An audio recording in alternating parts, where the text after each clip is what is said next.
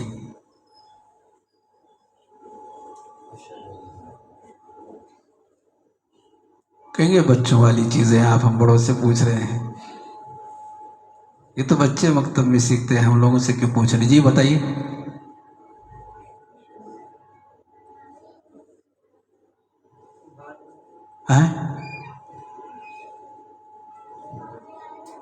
جی ہمارے پڑوسی ایک بار کھڑے، ہاں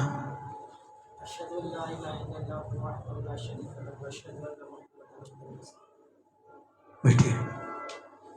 اگر خواتین میں حصہ لینا چاہیں کلمہ توحید کسے کہتے ہیں تو ادھر سے حصہ لے سکتی ہیں۔ تھوڑا فاسٹ، ٹائم ختم ہو رہا ہے۔ السلام علیکم۔ سلام۔ لا الہ الا اللہ وحدہ لا شریک لہ لہ الملک ولہ الحمد وہو علی کل شیء قدیر۔ اور کوئی؟ اشہد ان لا الہ الا اللہ واشہد ان محمدا عبدہ ورسولہ۔ اور کوئی؟ میں شہادت۔ جی جی بولیے۔ اور کوئی؟ السلام علیکم۔ لا الہ الا اللہ۔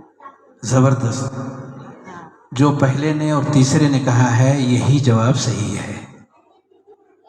باقی مردوں میں اور خواتین میں جنہوں نے محمد الرسول اللہ کو جوڑا ہے انہوں نے توحید کے ساتھ رسالت کو بھی جوڑ دیا۔